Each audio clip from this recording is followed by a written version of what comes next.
Esta noche vamos a tocar el tema que he titulado La invitación de Jesús a la felicidad. Algo muy importante es que explicamos que en el momento en que Jesús aparece y él empieza su ministerio, habían dos tradiciones, el judaísmo del segundo templo buscando sabiduría, buscando shalom, esperando al Mesías, esperando el mundo venidero, y la tradición grecorromana de la virtud, dirigida por diversos filósofos, uno de ellos Aristóteles, uno de los principales, buscando la felicidad y explicando que para llegar a un estado de felicidad o de eumonia, como ellos le llamaban, o el estado de Macarios, que es la palabra que Jesús usa, había que seguir un camino de virtud, aprender virtud a través de la sabiduría. Y entonces, para ambos movimientos, la felicidad no consistía en momentos felices como lo consiste para nosotros, sino que consistía en un estado, en un nivel de vida, de plenitud, donde se podía decir que se había alcanzado una vida significativa y satisfactoria, una vida donde se estaba haciendo algo que se disfrutaba, pero que estaba creando un impacto positivo en el ambiente que rodea la vida de aquel que es feliz.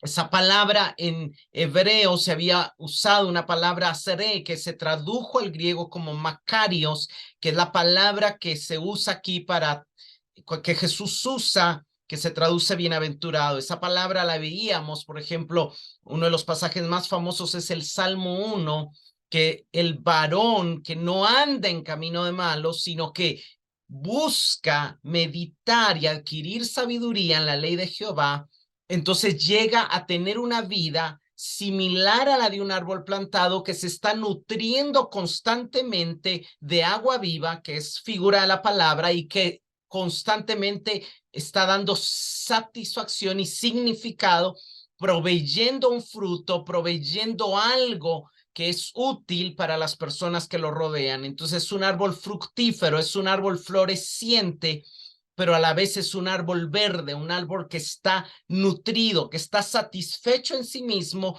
pero que está teniendo un florecimiento, un significado a la vida de aquellos que lo rodean. Ese era el entendimiento del significado de la palabra bienaventurado. Y viene Jesús y se para en el monte como un segundo Moisés y hace esta invitación. Algo importante entender que Jesús usa un lenguaje de sabiduría. Jesús se para como un sabio, como un maestro, y Jesús no está dando requisitos. Jesús está invitando a una forma de vida, invitando a un camino, diciendo: estas son las características para llegar a ser floreciente, para llegar a ser macarios, para llegar a ser bienaventurado, para llegar a tener una vida satisfactoria y significativa. Entonces vemos a Jesús subiendo al monte, sentándose, llamando a sus discípulos y les empieza a enseñar diciendo: ¿quieren ser felices? Los que van a llegar a tener una vida plena, floreciente, feliz, satisfactoria y significativa son los pobres en espíritu, porque de ellos es el reino de los cielos.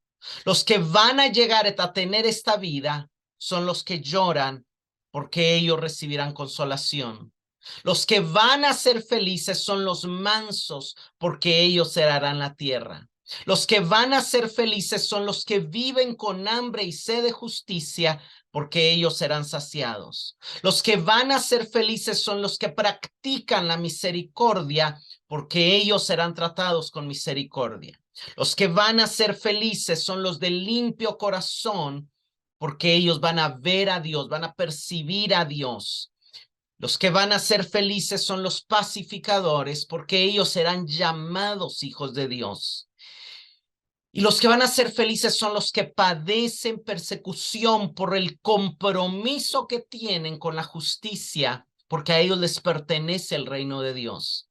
Y luego explicamos que él vuelve su mirada de la multitud hacia sus discípulos y les dice: ustedes, mis discípulos, los que se comprometieron a seguirme y aprender de mí y a ser como yo, ustedes van a ser felices y van a ser felices En el momento en que por causa mía, por causa de ser mis seguidores, los insultan, los persiguen, los calumnian, diciendo toda clase de mal contra ustedes, cuando eso suceda, gócense y alégrense, porque ya en los cielos tienen un gran galardón, porque esa es señal de que ustedes están viviendo la fe auténtica que vivieron los profetas que fueron antes de ustedes, que ustedes están recibiendo una revelación similar a la que los profetas recibieron, porque están comprendiendo que yo soy el Señor y están decidiendo seguirme, están atendiendo mi llamado a seguirme.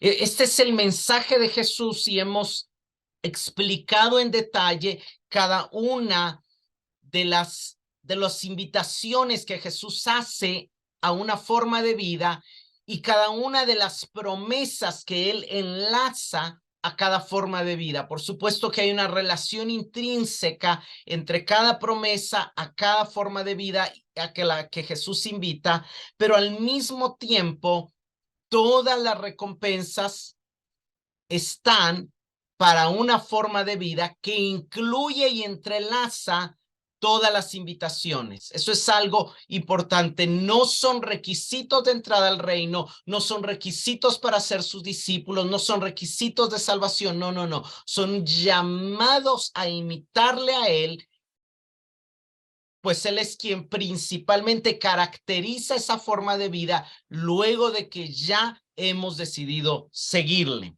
Eso es importante aclararlo. Las palabras que ya expliqué un poquito, la palabra que traducimos, que se traduce bienaventurado, es la palabra griega makarios. Esta palabra se podría traducir de diferentes maneras y en los diccionarios encontramos que se traduce como feliz, como dichoso, como afortunado, como bienaventurado, pero es un estado caracterizado por la felicidad y por ser altamente favorecido, porque el favor de Dios está con esa persona, todo lo que hace le va bien, es feliz y también florece, tiene una vida floreciente. Luego está el hebreo. En el hebreo, los hebreos y todas las palabras que se traducen bienaventurado, como el Salmo 1, como pasajes en Isaías y en otros salmos, la palabra hebrea es asre, que también se traduce bienaventurado, cuán feliz, y que hace referencia a un elevado estado de felicidad y de gozo, implicando circunstancias muy favorables y disfrute. Ahora, tanto en el pensamiento griego como en el pensamiento hebreo, como en el pensamiento judío del Segundo Templo, solo relacionaban esta palabra con circunstancias favorables, con favor. Y viene Jesús y hace una serie de declaraciones que no parecieran enlazar con el término que él está usando. Él está usando un término que siempre había usado para circunstancias favorables, pero le está invitando a su audiencia a circunstancias no tan favorables. Eso lo vamos a ver. Explicábamos, y esto pues ya lo acabo de decir, pero para enfatizarlo, habían dos grandes ideologías, dos grandes corrientes de pensamiento que habían influenciado a la audiencia de Jesús ese momento. La filosofía grecorromana de la virtud y el judaísmo del Segundo Templo. Para la filosofía grecorromana, el fin último de la vida era la felicidad. La razón de ser del hombre, la razón de existir era la felicidad. Para el judaísmo, la razón de ser no era una felicidad aquí, sino era el shalom que se iba a manifestar cuando el Mesías reinara en el mundo venidero. Pero los filósofos grecorromanos decían que para encontrar esa felicidad había que buscar la virtud, porque era el crecimiento en las virtudes el paso necesario para alcanzar la felicidad, y entonces por eso había una atracción por la sabiduría por los sabios, por los maestros, por los filósofos. Pero en el judaísmo del Segundo Templo también había una búsqueda de sabiduría, porque los judíos han tenido y siguen teniendo el concepto de que mientras más sabiduría y conocimiento de Dios se tenga, más fácil va a ser la entrada al reino de Dios y mayor va a ser la posición en el reino de Dios. O sea, va a haber un galardón, una recompensa mayor si se tiene mayor sabiduría. Entonces, ambas corrientes estaban en la búsqueda de sabios, de maestros, de personas que les ayudaran a alcanzar esa sabiduría. Jesús viene y dice, yo soy uno de los maestros y yo les voy a decir cómo alcanzar esa felicidad. Yo les voy a dar la clave en mi sabiduría para alcanzar esa felicidad, y voy a hacerles una serie de invitaciones para que lleguen a ser macairos. Entonces Jesús les está diciendo en su respuesta que la vida satisfactoria y significativa de felicidad y shalom sí se va a alcanzar en plenitud en el mundo venidero. Está yéndose un poquito más del lado de los judíos, pero está diciendo que también se puede empezar a disfrutar aquí en la tierra, pero eso sí, solo si se está en el reino de Dios. Por eso él abre y cierra su discurso con de ellos es el reino de Dios, de ellos es el reino de Dios, o a ellos pertenece el reino de Dios. Solamente para repetir, las bienaventuranzas que Jesús hace no son requisitos de entrar al reino. Jesús no está diciendo tienen que hacer esto y van a ser salvos. En ningún momento él usa la palabra salvos. No son los pasos para ser creyente. Él no está hablando aquí de fe, él está hablando de felicidad. Él está respondiendo no la pregunta de cómo ser salvo, sino la pregunta de cómo ser feliz. Y lo que él hace al responder esa pregunta es que hace invitaciones a una forma de vida que va a traer florecimiento. Él hace invitaciones a acciones, a actitudes, a maneras de vivir que nos van a llevar a encontrar la felicidad. Y son invitaciones que muestran que solo el creyente, eso sí, puede alcanzar una vida satisfactoria y significativa. ¿Por qué? Porque tiene que creer en Dios, tiene que entender el reino de los cielos, tiene que creer en Cristo, porque es por su causa que van a ser perseguidos. Entonces, al enfocar, vemos que hay cosas muy claras. No está hablando de fe, pero está incluyendo la fe y el compromiso con él y con su causa como una parte sumamente importante para llegar a encontrar la felicidad. Sin embargo, lo paradójico del sermón de Jesús y lo chocante, fuertemente chocante para su audiencia, es que la invitación que Jesús hace a ser feliz suena para ellos como un llamado al sufrimiento. O sea, para los oyentes de su tiempo, claramente es un llamado al sufrimiento lo que Jesús hace. Y esto lo repite Pablo en su carta. Hemos leído ya en las últimas clases muchos pasajes del apóstol Pedro, pero aquí solamente para enfatizar, 1 Pedro 4:14 dice, bienaventurados ustedes cuando sean insultados por causa del nombre de Cristo. Sobre ustedes reposa el glorioso Espíritu de Dios. Todos sabemos que un insulto no es algo que calce con el concepto que tenemos de felicidad. O sea, es más bien el sufrimiento. Hay otro pasaje cercano, anterior a esto, Pedro dice, siéntanse por dichosos cuando sufran como cristianos. Lo hemos explicado ya. Y quiero aquí citar algunos autores antes de entrar en detalle, pero esto nos ayuda mucho. Por ejemplo, Jonathan Pennington escribe en su comentario, cuando profundizamos aún más en la serie de 9 bienaventuranzas de Mateo, hallamos una rica reserva de oro negro. Es oro divino de incalculable valor, pero parece ser solo oscuridad. Vea eso, parece, para los oyentes no parecía oro, parecía oscuridad. Y en esto radica el genio de las bienaventuranzas. Se sitúan en una cristocéntrica comprensión apocalíptica y escatológica del mundo. Algo sumamente importante es que no podemos dejar de fuera esa comprensión del reino de los cielos, del mundo venidero, de la recompensa que se va a recibir en los cielos como el centro de las recompensas. Presentan el verdadero florecimiento humano como algo que entraña sufrimiento, en tanto que los discípulos de Jesús esperan el reino venidero de Dios que Jesús está inaugurando. El reino está siendo inaugurado, pero sigue siendo venidero. Pero todas las invitaciones de Jesús entrañan sufrimiento. Eso lo vamos a ver en detalle. Service Pinkers escribe: podemos comparar la labor de las bienaventuranzas con la de un arado en un campo.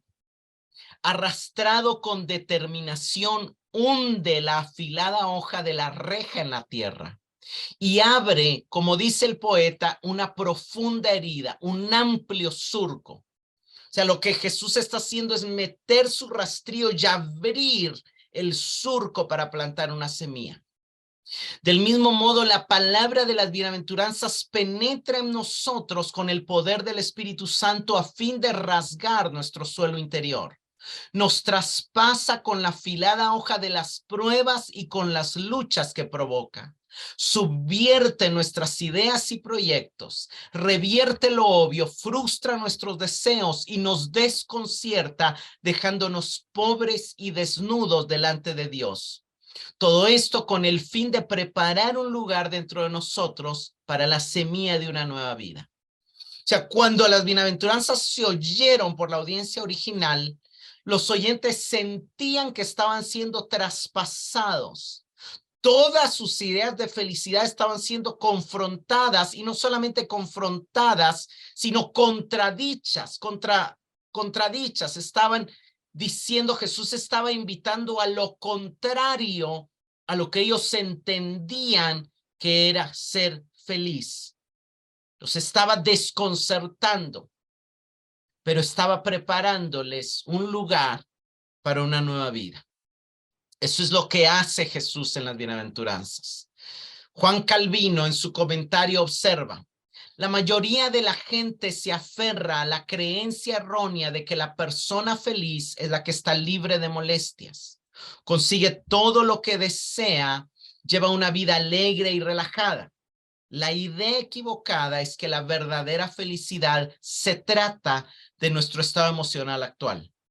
Lo primero que Calvino dice, señores, tenemos la idea errónea, incorrecta, de que ser feliz es estar alegre, es estar relajado, es que nadie nos moleste. Sin embargo, sigue diciendo Calvino, en estas bienaventuranzas, Cristo expone la falsedad de esa creencia. Para que los cristianos no piensen que las calamidades y reproches discuerdan con la vida feliz. Lo que Calvino nos está diciendo es que Jesús quiere cambiar nuestra manera de pensar, nuestro concepto de felicidad. Y Jesús quiere que nuestro concepto de felicidad incluyamos la persecución y el sufrimiento. Eso no es así debido a la convicción de que somos felices en medio de las desdichas, porque nuestra paciencia es bendecida por el Señor y pronto le seguirá un fin resultado. Los discípulos de Cristo deben aprender la filosofía de poner su felicidad más allá del mundo y por encima de las aflicciones de la carne. O sea, Calvino está diciendo, la felicidad como el mundo la vende no es así. ¿Por qué? Porque Jesús nos está diciendo que la felicidad se da en medio de sufrimiento, en medio de desdichas, pero que Dios está derramando gracia y misericordia sobre esas desdichas y está preparándonos para una felicidad plena y completa. La verdadera felicidad no la podemos medir solo esperando en Dios para esta vida, como dice Pablo en otro pasaje, porque si esperamos en Dios solo para esta vida, somos los más desdichados de todos los hombres. La felicidad verdadera es disfrutar a Dios en esta vida, pero esperando la plena felicidad que va a venir más allá de este mundo y más allá de la temporada que pasamos en esta tierra, encima de las aflicciones de la carne. El propósito de las bienaventuranzas es mostrar que no son infelices aquellos que son oprimidos por los vejámenes de los malvados y están sujetos a diversas calamidades. Puede haber alguien que está siendo explotado, que está siendo humillado, que está siendo perseguido, y eso no significa que sea infeliz. Puede ser el hombre más feliz del mundo. Los apóstoles fueron felices después de haber sido azotados por predicar el evangelio. Pablo y Silas estaban en la cárcel, atados con cepos, siendo felices. Pablo estaba en la cárcel de Roma, gozoso, regocijándose en Cristo. Esteban estaba siendo apedreado, gozoso, porque estaba viendo los cielos abiertos y estaba viendo a Cristo y estaba viendo la gloria de Dios. Isaías estaba en duelo por el rey Usías, pero estaba feliz viendo el trono de Dios. Ezequiel estaba cautivo en Babilonia, pero estaba feliz viendo cómo los cielos se le abrieron y le eran mostrados querubines, carros, el trono y muchas cosas más. Entonces, se puede estar sufriendo en un estado de bienaventuranza, en un estado de felicidad, con una satisfacción que solo Dios puede dar y con un significado, con un aporte al mundo que solo puede provenir de la gracia de Dios. Jonathan Pennington agrega, estamos tan acostumbrados a considerar el contenido positivo de las bienaventuranzas que a menudo no logramos mirar directamente su oscuridad. Pero cuando lo hacemos, vemos que la promesa no llega en plenitud de modo inmediato. Lo que Jesús proclama como un estado de florecimiento incluye muchas cosas que la humanidad naturalmente e incluso con vehemencia procura evitar. O sea, ¿qué nos han enseñado? Que hay que evitar ciertas cosas, que hay que evitar la pobreza, que hay que evitar el llanto, que hay que evitar la humildad, que hay que evitar tener hambre y sed, que hay que evitar la pacificación. No, no, no. Hay que procurar la riqueza, hay que procurar la victoria en la guerra, hay que procurar el orgullo, hay que procurar la satisfacción, hay que procurar la risa. Eso es lo que el mundo nos enseña y Jesús está invitándonos y por eso, y como él dice, estamos tan acostumbrados que no nos damos cuenta de su oscuridad. Pero para los oyentes que lo oyeron por primera vez, fue sumamente chocante esta exposición. ¿Por qué? Porque la misericordia, el ser pacífico son cosas que solo se nos exigen aquellos que nos han agraviado, explica Jonathan, y especialmente el sufrimiento en forma de persecución. ¿Cómo puede ser feliz el que padece persecución? Que no solamente se menciona una vez, sino se enfatiza, se repite 2 veces al final de las bienaventuranzas. El único estado negativo, el único estado en la lista que no aparece negativo es la pureza de corazón, pero la sensación general y abrumadora de las bienaventuranzas es que Jesús está recomendando de manera autorizada, pero desconcertante, estados de ser en el mundo que parecen contrarios al florecimiento, a pesar de traducirlos como el Macario estándar. O sea, en la mentalidad de los oyentes, lo que Jesús está diciendo es lo contrario a lo que ellos han venido estudiando y entendiendo por florecer. Florecer es llegar a tener riqueza, no pobreza. Florecer es tener risa, no llanto. Entonces, vemos que Jesús está usando la palabra Macarios, pero está recomendando de manera desconcertante estados de ser contrarios a lo que enseñaban tanto los filósofos grecorromanos como aún quizá algunos rabinos judíos del judaísmo del Segundo Templo. No es lógico lo que Jesús está diciendo. Veamos esto y entendamos, quiero que pongamos atención, por qué realmente es un llamado al sufrimiento. La invitación de Jesús a la felicidad es en realidad un llamado al sufrimiento. Cuando él dice, los bienaventurados son pobres en espíritu, debemos de entender que un pobre sufre porque no tiene nada de qué jactarse. Y explicamos que obviamente esto no tiene nada que ver con la condición o con la posesión de bienes materiales.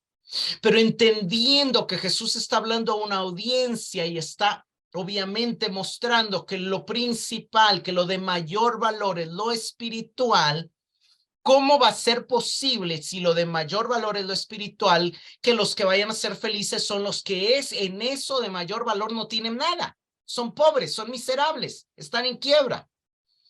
Es totalmente difícil comprenderlo. Y aún aunque para nosotros suena la bonita la palabra pobres en espíritu, porque pobres sin el adjetivo de en espíritu ya no suena tan bonito, pero en espíritu lo podemos entender y puede sonar bonito. Ellos vivían en una sociedad de honor y de vergüenza. Y definitivamente el honor estaba del lado de los que tenían riqueza. Los fariseos se esforzaban por poder jactarse de su riqueza espiritual. Ellos se vestían de ciertas maneras, cumplían ciertos ritos, ayunaban 2 veces por semana, diezmaban. ¿Por qué? Porque eso les concedía cierto valor en su espíritu. Entonces ellos no eran pobres en espíritu, ni buscaban ser pobres en espíritu, ni predicaban ser pobres en espíritu. Entonces cuando Jesús viene y dice, felices los que son pobres en espíritu, está realmente siendo una invitación al sufrimiento. Está haciendo una invitación a la miseria espiritual, a reconocerse pecador, lo cual obviamente era chocante con lo que los judíos buscaban. Ahora Jesús explica la razón de su felicidad y de alguna manera, aunque la explicación que Jesús da es que el reino de los cielos les pertenece, mostrando ahí que Dios va a intervenir llevándole salvación a los que reconozcan su necesidad de él. Explicamos que el pobre en espíritu no es el que no tiene nada, sino el que nada lo posee a él. Los pobres en espíritu son los que son libres de los apegos. O sea, están tan satisfechos cuando hay abundancia como cuando hay escasez. Están tan satisfechos cuando tienen mucho como cuando tienen poco. Nada los posee. Su identidad, su valor, su esencia no depende de lo que tienen. Aunque tengan mucho, eso no los define.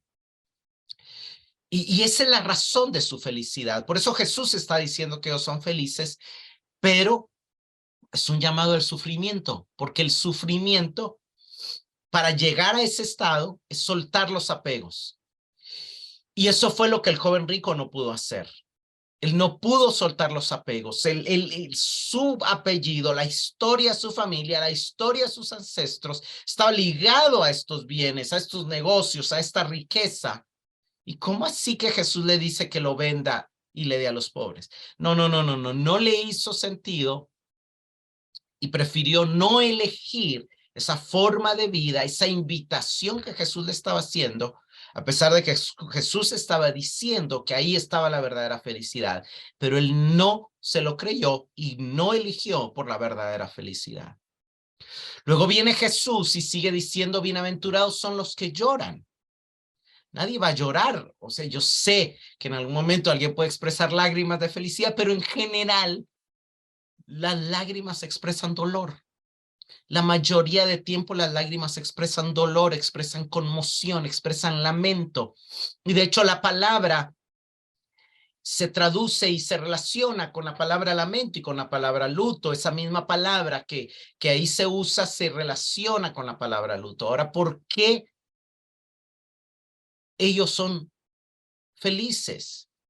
Porque aunque sí están experimentando dolor, lamento y luto, había una promesa en Isaías 61 que Dios venía para consolar a los que lloran y para que a los que lloran en Sión les iba a dar óleo de gozo en lugar de tristeza, aceite de alegría en lugar de espíritu afligido y manto de alabanza en lugar de luto. Entonces, ¿cuál es la razón de su felicidad? Que solamente quien ha atravesado por dolor puede experimentar el consuelo divino. Quien nunca ha atravesado por dolor, ¿cómo lo va a consolar Dios? O sea, ¿Quién va a consolar a alguien que nunca ha llorado? No necesita consuelo. El consuelo de Dios solamente lo puede experimentar alguien que ha pasado por el dolor. Y ahí está la clave. Pero suena como sufrimiento. Jesús está invitando a sufrir, Jesús está invitando a dolerme, Jesús está invitando al dolor. Y está diciendo que ahí está la felicidad. Luego sigue diciendo, los verdaderamente felices son los mansos y humildes. Pero vivimos en un mundo donde los mansos y humildes tienden a ser humillados. Vivimos en un mundo donde los mansos y humildes, donde los filósofos griegos nos han dicho que una de las virtudes que hay que perseguir es el coraje, es la valentía, es la conquista, es el no ser mansos, es lo contrario a la mansedumbre. Y no, Jesús dice que ellos son los que van a disfrutar lo que Dios les dé en esta tierra. Porque su humildad y su mansedumbre les lleva a ver a Dios como el dador de lo que tienen y a ser más agradecidos. Y está comprobado que una persona más agradecida es más feliz. Entonces Jesús está mostrando, sí, hay un sufrimiento, pero ese sufrimiento es clave para alcanzar la felicidad. Luego Jesús sigue diciendo, verdaderamente felices son los que tienen hambre y sed de justicia. ¿Cómo va a ser feliz alguien que tiene hambre y sed? Si hambre y sed es símbolo de insatisfacción. Por favor, Jesús, ¿nos estás invitando a vivir con insatisfacción? Sí, dice Jesús, los estoy invitando a vivir con insatisfacción. Pero una insatisfacción de algo que solo Dios puede satisfacer, que solo Dios puede dar. Solo Dios puede darles justicia imputada a través de la justificación por medio del sacrificio por medio del sacrificio de Cristo, y justicia impartida a través de la presencia del Espíritu Santo, capacitándonos y equipándonos para caminar como Él. ¿Acaso no es una bendición el hambre y la sed del cuerpo? Hay momentos donde el hambre y la sed pueden llegar a ser terribles. Nosotros, cuando explicamos esta bienaventuranza, explicamos que ninguno de nosotros entiende igual hambre y sed como la gente de ese entonces. Porque la gente de ese entonces, si había un mal año de mal clima, la cosecha se escaseaba tanto que podían pasar días sin comer. Cuando les tocaba viajar en el desierto, podían pasar muchos días sin comer. O sea, habían épocas donde no era fácil, no había un lugar cerca donde ir a comprar de todo. Y donde por mucho tiempo muchas familias solo comían muy pocas cosas en su dieta o solo la dieta de temporada. Y sin embargo, hay una gran bendición cuando con hambre llegamos y comemos. Sentimos la comida más rica, más deliciosa. Algunos dicen en el campo la comida sabe mejor, pero tal vez a veces es también porque en el campo uno trabaja más, uno está más, y todo, entonces hay más cansancio, hay más desgaste de energía, entonces hay más hambre, hay más insatisfacción y entonces se disfruta más. ¿Nos está llamando Jesús a vivir con insatisfacción? Sí, pero no una insatisfacción que el Padre no puede satisfacer. Y es un ciclo al final donde hay un sufrimiento, pero es aparente, porque ese sufrimiento, la insatisfacción, nos lleva a una saciedad, a una satisfacción, que es la verdadera satisfacción de la verdadera felicidad. En el mundo también hay insatisfacciones que el mundo ofrece llenar, pero no llena verdaderamente. El placer mundano, la vanidad de los ojos, la codicia de la carne, la vanagloria de la vida, no satisfacen el hambre genuino que Dios puso en el corazón humano. Solo lo satisface Dios. Luego sigue diciendo Jesús, son bienaventurados los misericordiosos, pero el problema es que aunque los misericordiosos suena bonito, el misericordioso es el que le toca perdonar, y para que le toque perdonar tiene que sufrir una ofensa. Entonces entonces incluye el sufrimiento, porque incluye el sufrimiento de ser ofendido. Incluye el sufrimiento de ser lastimado, de ser herido. Pero ejercen una misericordia hacia sus ofensores Y eso les hace disfrutar de la misericordia de sus vidas. ¿Por qué ejercen eso? Porque ya están disfrutando de la misericordia de Dios. Pero al ejercerlo y compartir de esa misericordia, reciben más misericordia. Eso ya lo explicamos también cuando vimos esta bienaventuranza. Pero lo que quiero aquí es que tengamos claro que es una invitación al sufrimiento. Luego vemos que Jesús dice, son verdaderamente felices los de corazón limpio, los de corazón puro, y explicamos que estos significa los que son sinceros en sus relaciones con otros, los que son íntegros en sus relaciones con otros. Ahora, aunque parece que aquí no hay sufrimiento, hermanos, vivimos en un mundo de hipocresía y superficialidad, y por supuesto que hay sufrimiento cuando, teniendo un corazón íntegro, honesto y sincero, nos topamos con que la mayoría de gente no lo tiene, con que la mayoría de relaciones no lo tienen. Y vemos la corrupción en el gobierno, y vemos la corrupción en el mundo, y vemos la corrupción en el trabajo, y vemos aún el egoísmo de nuestra misma familia, y nos duele y sufrimos. Y sin embargo, eso nos lleva a buscar a alguien en quien no hay superficialidad, en quien no hay hipocresía, en quien no hay engaño, a Dios. Y entonces nos lleva a sentir más su cercanía, a verle, a palparle, a oírle, a tocarle.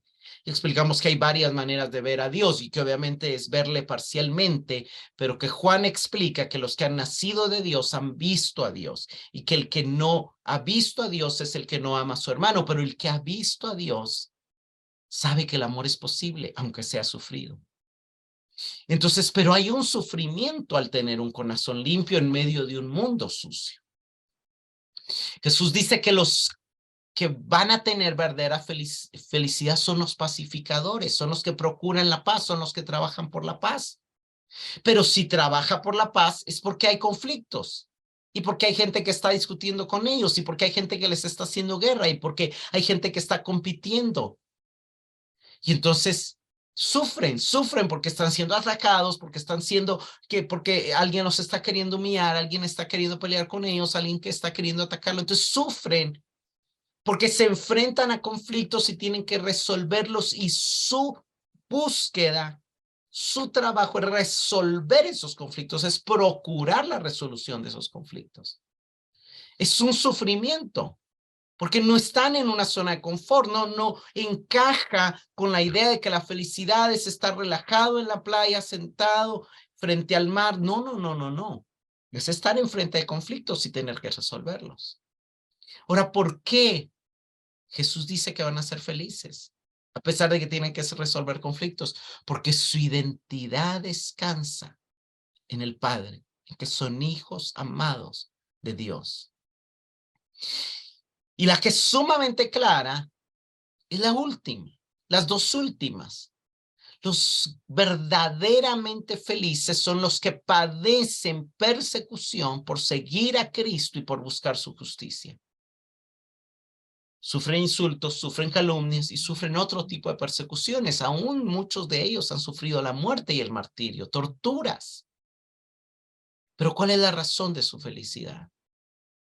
Se gozan porque saben que su recompensa es grande en los cielos.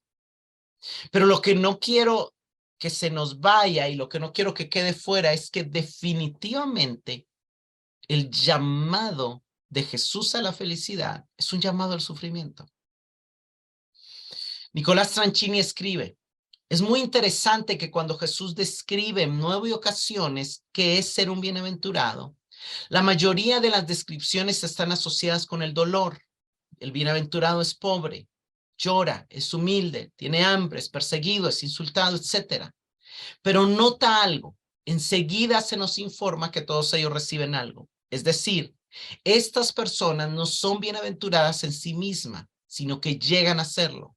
Son pobres, pero reciben un reino. Lloran, pero son consolados. Tienen hambre y sed, pero son saciados. Son perseguidos, insultados y dicen todo tipo de falsedad contra ellos, pero se regocijan y se alegran. ¿Puedes verlo? Hay un proceso de sanidad hasta que llegue ese estado de bienaventuranza. Jesús está diciendo, y eso no está contradiciendo a los filósofos grecorromanos ni a los maestros del judaísmo.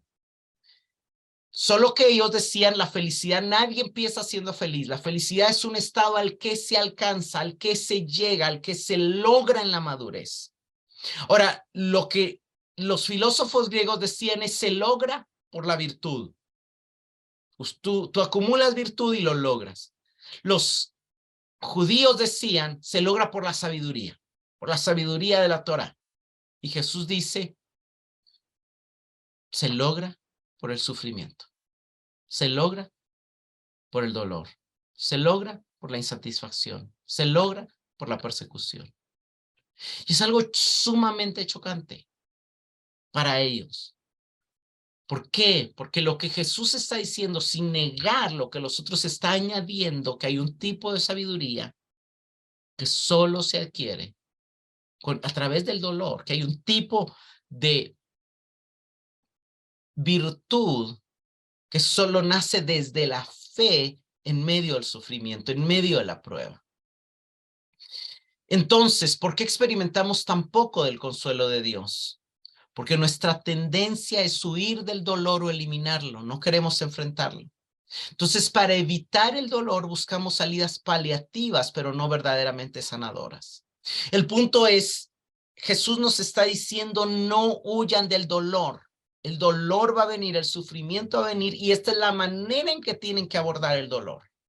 Con misericordia, con pureza de corazón, con pobreza de espíritu, con mansedumbre y humildad, padeciendo persecución, y eso los va a llevar a la felicidad.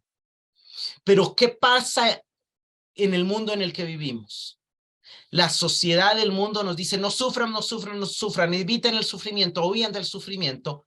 Entonces tratamos de negar, de eliminar el sufrimiento, huyendo a refugios como adicciones, como drogas, como distracciones, como teléfono, como muchas otras cosas, sin enfrentarlo. ¿Y qué pasa? La felicidad nunca va a llegar, porque eso nos va a traer más dolor y más sufrimiento. Henry Nouwen escribe, continuamente intentamos apoyarnos en personas o libros o sucesos o experiencias o proyectos o planes, esperando secretamente que esta vez será distinto y producirá sanidad. Pero no lo hacen, al menos por mucho tiempo. Ni las personas, ni los libros, ni los proyectos, ni las conferencias van a traer sanidad. Seguimos experimentando muchas clases de anestésicos, seguimos buscando paralizadores psíquicos, pero solo logran eso, anestesiarnos, no sanarnos. Jesús nos está invitando a dejar de huir del dolor y a llevarlo ante Dios, en llanto, en reconocimiento de nuestro pecado, en agradecimiento por su misericordia. O sea, Jesús nos está enseñando a través de las bienaventuranzas, voy a regresar aquí, a cómo tratar con el dolor. Suelta los apegos, busca el consuelo de Dios, agradece lo que tienes, actúa con humildad en medio del proceso de dolor. Que esto que estás sufriendo te lleve a desear ser más justo, a desear ser más santo, que te alumbre tu pecado. Que no olvides que en medio del dolor, como no lo olvidó el que escribe Lamentaciones, que en medio del gran dolor se recordó que las misericordias de Dios son nuevas cada mañana. Que en medio del dolor puedas acercarte a Dios y verlo y percibirlo. Esa es la invitación que Jesús está haciendo. Que en medio del dolor te acuerdes de que eres hijo, y que el hijo y que el padre al hijo que ama lo disciplina. Que en medio del dolor te acuerdes que vas hacia un cielo y hacia un mundo donde ya no habrá más dolor. Pero Jesús nos está invitando a abordar, a afrontar, a confrontar el dolor de otra manera. Y entonces Jesús está diciendo, la felicidad no está huyendo del dolor, está atravesando por el dolor y utilizando ese dolor para acercarte más a Dios, para acercarte más a la santidad, para acercarte más a su justicia, para comprometerte más conmigo. Entonces vas a encontrar la felicidad. Porque tu felicidad va a llegar a conectarse a algo que está por encima del dolor, por encima de los parámetros en cómo el mundo mide la felicidad. ¿Qué es el consuelo de Dios? Déjame expresarlo de otra forma. El consuelo verdadero no es algo, sino alguien. No es un concepto, una idea o una palabra de aliento. El consuelo de Dios es encontrar tu fuente de gozo en Dios mismo. Poder disfrutar a Dios en medio de tu dolor y apreciar el valor del evangelio en medio de la tribulación. ¿Qué sucede cuando dejamos de huir tras pseudo sanadores y lo experimentamos a Él en medio de nuestras situaciones difíciles? Somos consolados y tenemos algo para dar. Dios quiere redimir tu pasado. Tus cicatrices pasadas pueden ser una brújula para mostrarte cómo Dios te puede usar en el futuro. Quiero volver a decir esto en otras palabras. La invitación de Jesús a la felicidad es una invitación paradójica porque Él nos invita a la felicidad invitándonos al sufrimiento, invitándonos a sufrir las ofensas, invitándonos a sufrir por nuestra condición miserable, invitándonos a sufrir y a llorar por nuestro propio pecado y por el del mundo, invitándonos a sufrir las ofensas y las luchas y las guerras y a procurar la paz en ese sufrimiento, a sufrir la hipocresía y a seguir siendo honestos y a seguir siendo íntegros, a sufrir la persecución y a valorarlo más a Él que aquello que la persecución nos pueda quitar, aún así sea nuestra misma vida. Ahora, ¿qué va a pasar cuando atravesamos el sufrimiento de esa manera? Empezamos a conocerlo más a Él como el consolador. Porque todas las recompensas están conectadas a Él. Y lo empezamos a conocer como Rey. Y entendemos que aunque nuestro cuerpo y nuestro paso en la tierra está en un mundo gobernado por el príncipe de las tinieblas, que es el diablo, nosotros en nuestro hombre interior, en nuestro espíritu, ya somos gobernados por el Dios de los cielos, que reina en los cielos y que un día reinará sobre todo el universo y sobre toda la creación. Y entonces oramos, venga a nosotros tu reino y hágase tu voluntad. Y entonces cuando vemos nuestro pecado y lloramos nuestro pecado, entonces lo conocemos como consolador. Y Él nos dice, ya te he perdonado. Y entonces cuando nos humillamos y somos mansos y humildes, Él empieza a decir, tengo esto para ti, tengo esto para ti, tengo esta dádiva, tengo este don perfecto, tengo este regalo. Y empieza a darnos bendiciones que ya con el entendimiento de que son cosas que no merecemos porque ya vimos nuestra miseria, empezamos a disfrutar las pequeñas cosas de la vida, igual que las grandes. No disfrutamos más estar en una ciudad famosa que ir a un campo. A veces disfrutamos más el campo, los árboles, la naturaleza, y empezamos a ver a Dios en las personas, en el vecino, en un niño, en la familia. Empezamos a ver a Dios en los amaneceres, en los atardeceres, en el calor del sol o aún en el frío del invierno. Empezamos a ver a Dios, vemos la nieve y nos recordamos que nuestros pecados eran rojos como la grana, pero ahora son blancos como la nieve. Vemos el sol y nos recordamos que Él es el sol de justicia y que en cierto modo este mundo está de noche, pero el día vendrá y las tinieblas desaparecerán por completo. Empezamos a conocer a Dios. Empezamos a desear ser más conformados a su voluntad, a su justicia. El sufrimiento nos ayuda a ver nuestro pecado. Escuché a un predicador decir, a veces el sufrimiento no es causa del pecado, sino viene para mostrarte tu pecado. O sea, no es que el sufrimiento venga como, a veces sí, obviamente, pero hay momentos donde el sufrimiento no es consecuencia del pecado, sino Dios lo permite para mostrarte tu pecado. En el caso de Jonás vino la tormenta y lo que Dios quería era mostrarle a Jonás su pecado. Como que Jonás no estaba consciente, los del barco le preguntan, ¿quién eres? soy un profeta, sirvo al Dios de Israel, temo a Jehová y le sirvo y yo soy, ¿y por qué? ¿Y por qué está esta tormenta? Y entonces ya como que él ata cabos y dice, es que Dios me dijo y yo no quise ir. Entonces él mismo logra ser consciente de su pecado a través del sufrimiento, que en este caso pues era al mismo tiempo consecuencia y al mismo tiempo para mostrarle su pecado. Cuando alguien nos ofende y tenemos que perdonar, nos conecta más con el Dios que nos perdona constantemente, nos hace ser más conscientes de su perdón. Cuando empezamos a ver la hipocresía, la falsedad, empezamos a percibir la pureza, empezamos a ver a Dios, a tener un temor, una mayor conciencia de su presencia, de su cercanía. Y empezamos a ver que a Dios no le interesan tanto las acciones, los éxitos, los números, el alcance. No, no, no. Dios le interesa la fidelidad internamente.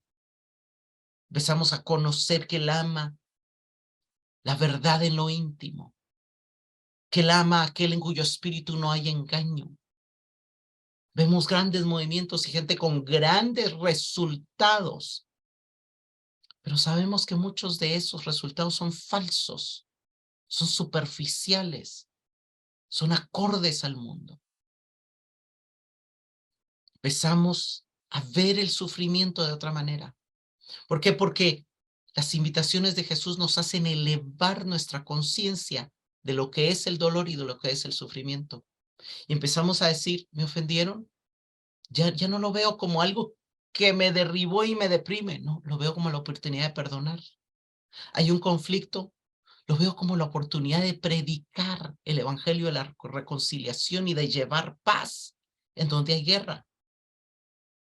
Como decía Francisco de Asís en su oración, que donde haya conflicto yo lleve paz, que donde haya tinieblas yo lleve luz, que donde haya tristeza yo lleve alegría, decía él. Y más que ahorita no recuerdo. Y por último, cuando empezamos a padecer persecución, ya no lo vemos como que cólera, que no entienden que nosotros somos seguidores de Cristo, nosotros tenemos la verdad, que tenemos que pelear. Pero no, no, no. Empezamos a decir, estoy llevando en mi cuerpo las marcas de Cristo para que su vida se manifieste en mí. Me siento gozoso de participar con Él de sus padecimientos, porque entiendo que participaré con Él de su gloria. Tenemos por privilegio no solamente creer en Él, sino sufrir por Él, para que también podamos reinar con Él. ¿Qué hace Jesús a través de las bienaventuranzas? Cambiar nuestra visión de lo que es el sufrimiento y mostrarnos el oro, la gloria, la bendición de los momentos difíciles que atravesamos en nuestra vida.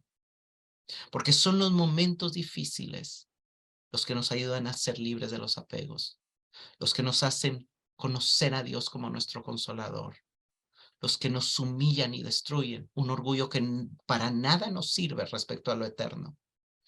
Son los que nos hacen recibir la justicia impartida, si ya la tenemos imputada también por la justificación.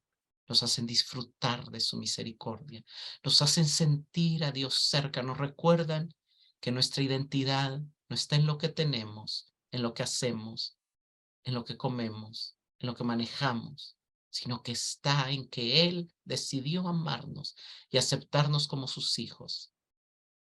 Y nos llevan a conectarnos con que hay una recompensa en el cielo esperándonos. Como preguntas de reflexión,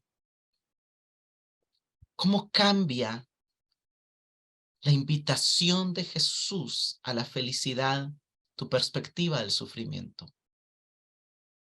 ¿Logras ver el valor que Jesús muestra que hay en el sufrimiento para crecer a su imagen? Y logras ver que la felicidad está detrás de aprovechar el sufrimiento como esa oportunidad para rendirnos ante Él y dejar que Él nos transforme. Señor, te damos gracias por tu palabra.